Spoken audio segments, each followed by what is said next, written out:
जय गुरुदेव।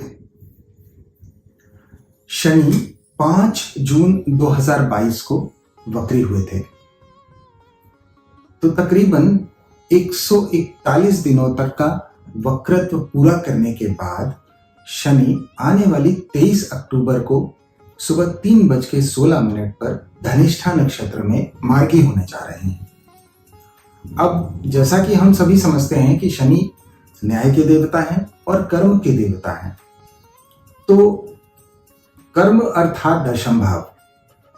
तो अभी जब वक्रत्व की हम बात करते हैं तो पहला तो विषय ये आता है कि कोई भी ग्रह जब वक्री होता है तो उसका फोकस क्या होता है। जैसा कि हमने पिछले वीडियो में इसके बारे में बताया था, तो ग्रह का जो नेचुरल कारकत्व है उस क्षेत्र से संबंधित प्रेशर सबसे ज्यादा बढ़ता है, और दूसरा ग्रह जहां बैठा है आपकी कुंडली में और जहां जहां उसकी दृष्टियां हैं। तो अब अगर यदि हम समझें तो काल पुरुष के दशम भाव में शनि वक्री हुए थे, तो हर किसी के जीवन में जो कार्य क्षेत्र संबंधी प्रेशर है वो बढ़ा रहा, और शनि तीसरी दृष्टि से वहां द्वादश भाव में देख रहे थे, तो खर्च काफी बढ़े हुए रहे होंगे और इन सब बाकी क्षेत्रों में समस्याएं रही होंगी। फिर सप्तम दृष्टि से कर्क राशि पर दृष्टि होती है, तो वो चतुर्थ भाव है जहां पर हमारा मन आता है, हमारा घर आता है, तो वहां पर भी दबाव। और सातवीं राशि पर दशम दृष्टि पड़ती है, तो सातवीं राशि अर्थात एंटरटेनमेंट, मार्केट आए होंगे, नए चैलेंजेस आए होंगे जिनको हमने सीखा, समझा और आगे बढ़े। तो अब क्योंकि ये जो गोचर है ये समाप्त होने वाला है, अब ये शनि मार्गी होने वाले हैं, तो जो लर्निंग्स हमने जो पीछे जो नई चीजें सीखी हैं उन सब के इम्प्लीमेंटेशन का समय आ गया है। तो इसको यदि उदाहरण से समझें तो यदि किसी की मीन राशि है तो आपके एकादश भाव में गोचर कर रहे थे शनि, अब तक एकादश भाव से वो आपके लग्न पर देख रहे थे तीसरी दृष्टि से, तो आप स्वयं वहां से आपके पंचम में देख रहे थे, तो वहां पर आपकी बुद्धि वहां से आपके अष्टम में देख रहे थे। तो ये जो 3 भाव हैं ये आपके सबसे ज्यादा अफेक्टेड थे, और क्योंकि वक्री ग्रह एक घर पीछे भी माना जाता है तो आपका दशम स्थान भी आ गया, फिर आपका चतुर्थ स्थान भी आ गया अर्थात मिथुन राशि आ गई, और इसके साथ ही साथ आपकी जो सप्तम भाव में कन्या राशि आती है वो भी आ गई। तो आपके जीवन में इस समय पर आप स्वयं, आपकी आय, आपका कर्म, आपका जीवन साथी, आपकी बुद्धि, आपकी संतान, आपका घर और अष्टम अर्थात बाधाएं, यही आपका फोकस था ये पीछे 141 दिनों में। इसी प्रकार बाकी के जितने भी राशि के जातक हैं वो अपनी भी गणना कर सकते हैं कि किस प्रकार ये जो शनि का वक्रत्व है ये सभी को प्रभावित कर रहा था इन वक्री दिनों में।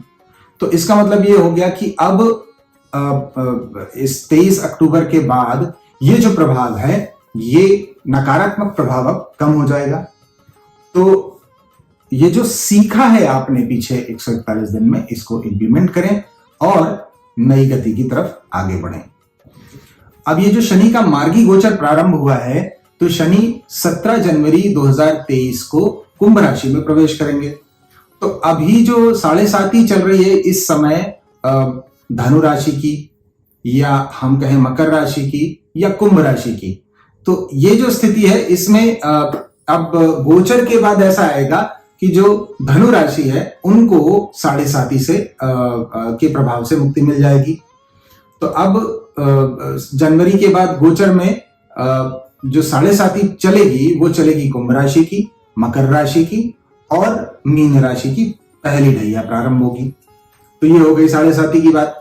तो जैसा कि हम सभी ने पिछले 141 दिनों में अनुभव किया कि हमारे जीवन में कुछ बाधाएं हमसे आगे चल रही हैं, हम सभी के जीवन में अनिश्चितता की स्थिति है, कहीं ना कहीं सबके मन में एक संशय का भाव है, और सामाजिक स्तर पर यदि बात करें तो लोगों में दुख की स्थिति है, लोगों के मन में सरकार के प्रति विरोध का भाव है, सरकार की नीतियों का विरोध करने की स्थितियां बनी हैं, कई सारी देशों में हमने तख्ता पलट की स्थिति भी देखी, जहां पर सरकारें बदल गई या सरकारें बदलने वाली हैं। तो अभी क्योंकि शनि मार्गी होने जा रहे हैं और इस आने वाले समय की बात करें तो 25 अक्टूबर को इक्लिप्स भी होने वाला है, सूर्य ग्रहण, 8 नवंबर को चंद्र ग्रहण होने वाला है और मंगल वक्री होने वाले हैं इसी माह के अंत में। तो मैं यदि ये कहूं कि हाँ, एक स्थिति तो बेहतर हो गई है पर कई सारी और स्थितियां विषम हो रही हैं। तो यदि इसके प्रभाव को समझने का हम प्रयास करें तो जल से संबंधित अनिश्चितताएं जो हैं वो और अधिक बढ़ती हुई दिख रही हैं। तो जैसा कि हमने पहले भी मेंशन किया था कि कहीं पर बहुत अधिक वर्षा, कहीं पर बिल्कुल नहीं वर्षा, सूखे की स्थिति, सडनली बहुत गर्मी पड़ेगी, सडनली बहुत बारिश हो जाएगी जो बाढ़ की स्थिति को उत्पन्न करेगी। तो यही स्थितियां और कंटिन्यू होती हुई दिख रही हैं। तो हम ये कह सकते हैं कि काफी सारे प्रदेशों में सूखा या काफी सारे प्रदेशों में बाढ़ की स्थिति आएगी। और ये जो स्थिति है, ये स्थिति किसी नए रोग को जन्म दे सकती है। पर्टिकुलरली अगर बात करें तो वाटरबॉर्न डिजीज की बात हम कर रहे हैं, जहां पर वाटर से संबंधित कुछ नए डिजीज जन्म ले सकते हैं जो कई सारी कॉम्प्लिकेशंस पैदा कर सकते हैं। इसके साथ ही साथ कोविड जो उसका कुछ नया रूप हमें इस दौरान में देखने को मिलेगा और वो पर्टिकुलरली अगर बात करें तो नॉर्थ ईस्ट और साउथ ईस्ट डायरेक्शन की जो एरियाज हैं वहां पर कई प्रॉब्लम्स जनरेट करता हुआ दिख रहा है। अच्छा, मंगल का जो वक्रत्व है और आने वाला जो इक्लिप्स है, उन दोनों को यदि हम समझें, उन दोनों की स्थिति और साथ में शनि की जो दृष्टि है उस ग्रहण पर, तो ये जो कॉम्बिनेशन है, ये कॉम्बिनेशन पूरे के पूरे एक ही तरफ इंगित कर रहे हैं कि जो रशिया और यूक्रेन का जो वॉर की स्थिति बनी हुई है, जो चल रहा है युद्ध, वहां पर और अधिक कॉम्प्लिकेशन होने की स्थितियां हैं। मतलब कई सारे देश ज्वाइन कर सकते हैं और पर्टिकुलरली अगर बात करें तो वहां पर अग्रेशन और ज्यादा बढ़ता हुआ दिख रहा है। अभी तक जो वेस्टर्न को कम नुकसान था, वेस्टर्न कंट्रीज को, उनको भी अधिक नुकसान होता हुआ दिख रहा है इस गोचर के बाद। अच्छा, इसमें एक जो हमने पहले प्रेडिक्शन किया था कि जो पॉलिसीज हैं कार्य क्षेत्र से संबंधित सरकारों की, जो सरकारें बना रही थी, वो पॉलिसीज इस समय पर अब इम्प्लीमेंट होती हुई दिख रही हैं। और वो पॉलिसीज जो लेबर कैटेगरी है, जो डेली रूटीन पर कार्य करने वाले लोग हैं, उनके लिए काफी हद तक लाभ लाती हुई दिख रही है।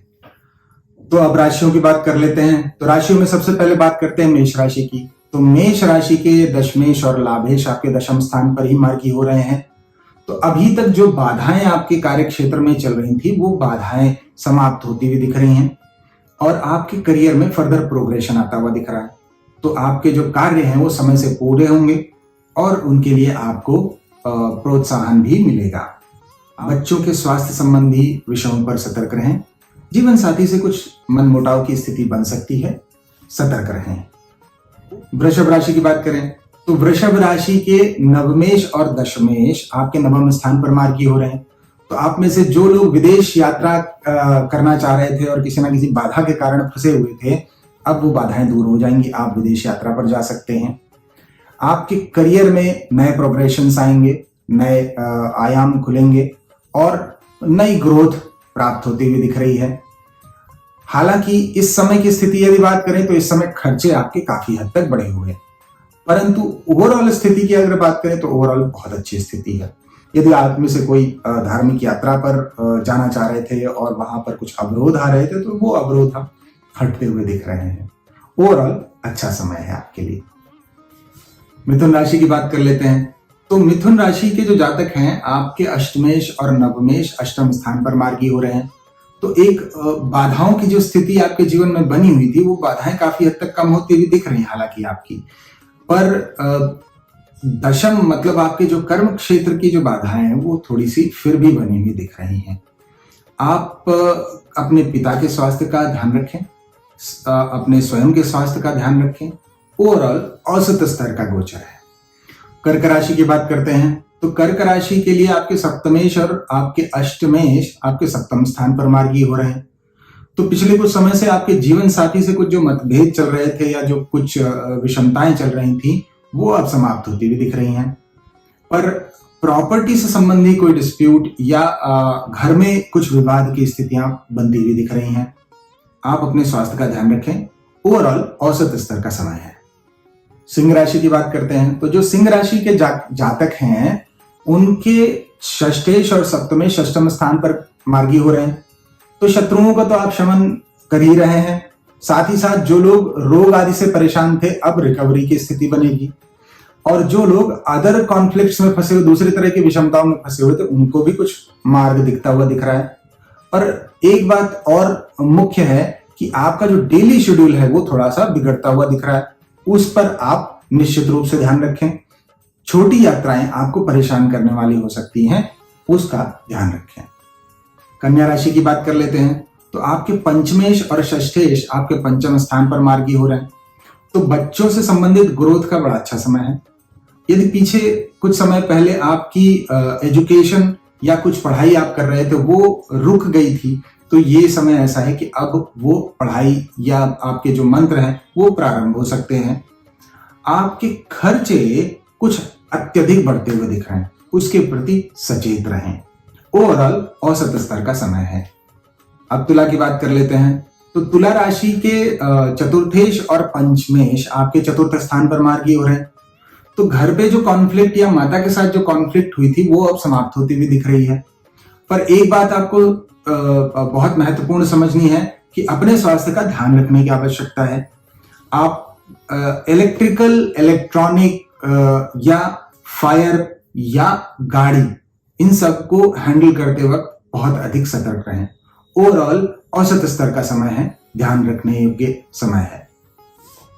वृश्चिक राशि की बात करते हैं तो आपके तृतीयेश और आपके चतुर्थेश तृतीय स्थान पर मार्गी हो रहे हैं, तो छोटे भाई या पड़ोसियों से जो संबंधों में कुछ समस्याएं पैदा हो गई थी अब वो समस्याएं समाप्त होती हुई दिख रही हैं। यदि पीछे कुछ समय से आप हेल्थ से संबंधित किसी समस्या से जूझ रहे थे तो अब उसकी रिकवरी भी होती हुई दिख रही है। परंतु ये समय ऐसा है कि अभी खर्चे काफी हद तक बढ़े हुए दिख रहे हैं और आगे भी बढ़ते रहेंगे। गाड़ी चलाते समय आपको सतर्क रहने की आवश्यकता है। आपको एक और बात बहुत महत्वपूर्ण है समझना कि जो छुपे हुए शत्रु हैं वो इस समय आपको परेशान करते हुए दिख रहे हैं, तो अधिक से अधिक सतर्क रहना ये आपके लिए एक महत्वपूर्ण मूल मंत्र है। अब धनु की बात करते हैं तो धनु के द्वितीयेश और तृतीयेश द्वितीय स्थान पर मार्गी हो रहे हैं, तो परिवार में यदि कोई कॉन्फ्लिक्ट थी तो वो रिजॉल्व होती दिख रही है। धन संबंधी कुछ समस्याएं थी वो भी रिजॉल्व होती हुई दिख रही हैं। जीवन साथी से जो कुछ कॉन्फ्लिक्ट चल रही थी वो भी कुछ हद तक रिजॉल्व होती हुई दिख रही हैं। परंतु एक जो समस्या ये है कि आपके खर्चे काफी हद तक बढ़ते हुए दिख रहे हैं, पर आपका जो कम्युनिकेशन स्किल्स है वो और अधिक अच्छी होती हुई दिख रही है। बात करें मकर राशि की तो जो मकर राशि के जातक हैं आपके लग्नेश और द्वितीयेश आपके लग्न पर ही मार्गी होने जा रहे हैं, तो अभी तक पीछे 141 दिनों में जो काम आपके पूरी तरह से रुके हुए थे या आपके जो प्लान पूरी तरह से दबे हुए थे, बंद थे, वो सारे प्लानों को एक नई गति मिलती हुई दिख रही है। तो आपको एक नया डायरेक्शन मिलेगा और साथ ही साथ आपको नई अथॉरिटीज या पावर या पोजीशन भी मिलने की स्थितियां बनती हैं। आपकी जो इच्छाएं हैं नया घर या नई गाड़ी खरीदने की वो बहुत अधिक तक बढ़ती हुई दिख रही हैं। आपके छोटे भाई या आपके पड़ोसी से जो संबंधों में कुछ समस्याएं आई थी अब वो समस्याएं समाप्त होती हुई दिख रही हैं।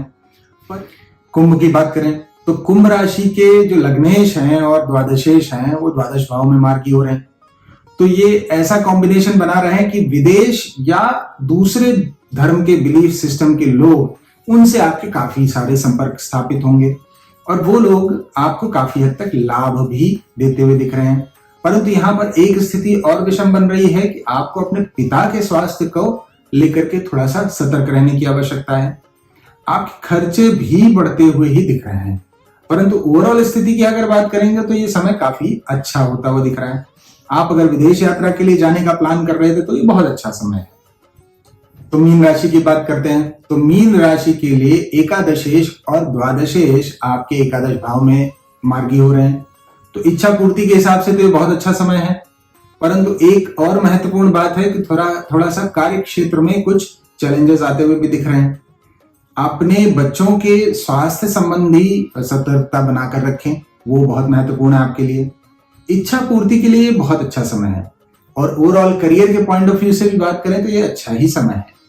ये तो हो गई 12 की 12 राशियां। साढ़े साथी की बात करें तो साढ़े साथी इस समय की यदि बात करें तो धनु राशि, मकर राशि और कुंभ राशि की चल रही है। जनवरी में शनि जब कुंभ राशि में गोचर कर जाएंगे तो साढ़े साथी मकर राशि की चलेगी, कुंभ राशि की चलेगी और मीन राशि की चलेगी। अच्छा, इसमें एक और महत्वपूर्ण बात है कि शनि के गोचर के साथ दो और टर्म जुड़ते हैं जो बहुत महत्वपूर्ण है। एक तो है ढैया, तो ढैया अगर बात करेंगे तो तुला की ढैया चल रही है और मेष की ढैया चल रही है, और अष्टम शनि मिथुन राशि के लिए चल रहे हैं।